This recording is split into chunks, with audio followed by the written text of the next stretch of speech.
السلام علیکم اسٹوڈینٹس، آج ہم پڑھ رہے ہیں اردو کلاس چہارم۔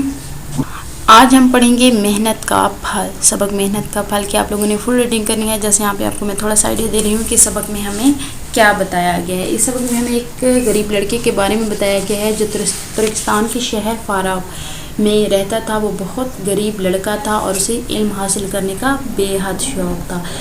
ایک رات کا ذکر ہے، وہ اپنی چارپائی پر بیٹھا پوری توجہ سے کسی کتاب کا مطالعہ کر رہا تھا کہ دیے کی روشنی مدھم ہونے لگی۔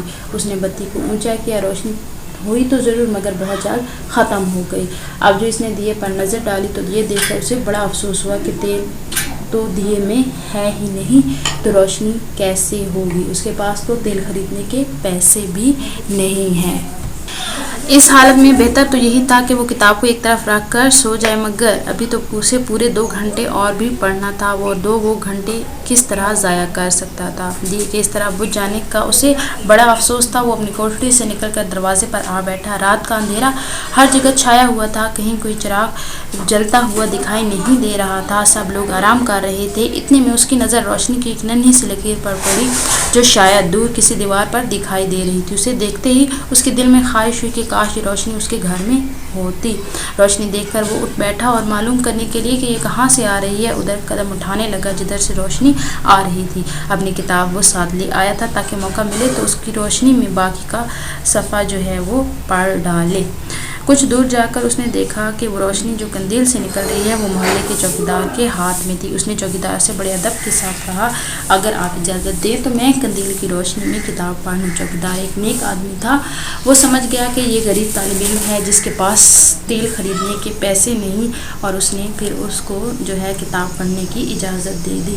ابھی اس نے کتاب پڑھی تھی تو چوکیدار نے بولا کہ اب تم گھر جاؤ اور مجھے آگے جانا ہے۔ تو لڑکا بولا، آپ ضرور آگے جائیے، جہاں جی چاہیے جائیے، میں آپ کے پیچھے پیچھے آؤں گا۔ چوکیدار قندیل اٹھا کر آگے چلنے لگا اور لڑکا پیچھے پیچھے۔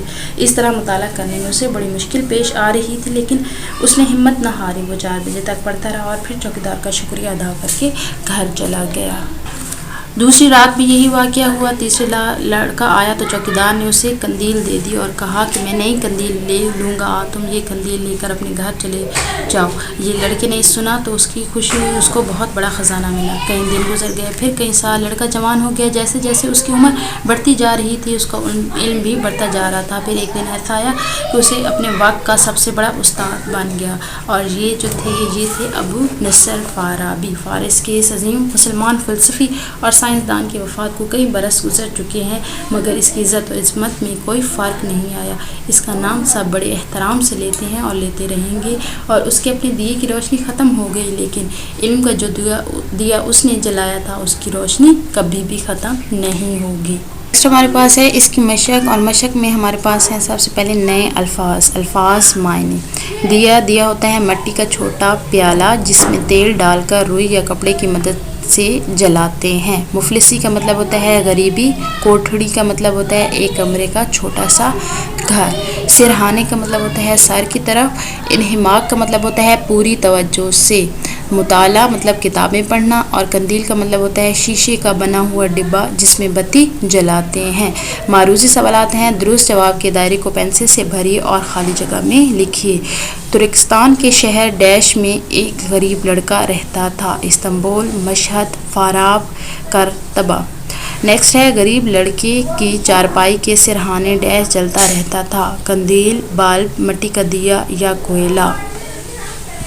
نیکسٹ ہمارے پاس ہے دیے میں ڈیش نہیں تھا، پیٹرول، کپڑا، پانی یا تیل۔ نیکسٹ ہے 4 پہ رات ہونے کی وجہ سے ڈیش کی دکانیں بند ہو چکی تھی، گاؤں، شہر، محلے یا علاقے۔ کوشچن نمبر 5 ہے چوکیدار ڈیش اٹھا کر آگے چلنے لگا اور لڑکا پیچھے پیچھے۔ سامان، لکڑیاں، چارپائی یا قندیل۔ خوش خطی میں ہمارے پاس ہے حمزہ 2 طریقوں سے بنائی جاتی ہے، تشدید کے دونوں سرے برابر بنائیے۔ تو یہاں پہ آپ نے جو ہے یہ خوش خطی جو ہے آپ نے بک پہ ہی کرنی ہے۔ سوالوں کے جواب ہیں، سوالوں کے جواب اپنی کاپی میں لکھیے۔ یہ سبق کس عظیم ہستی کے بارے میں ہے اور انہیں کیا کہہ کر پکارا گیا ہے؟ تو اس کا آنسر آپ لوگوں کو پیج نمبر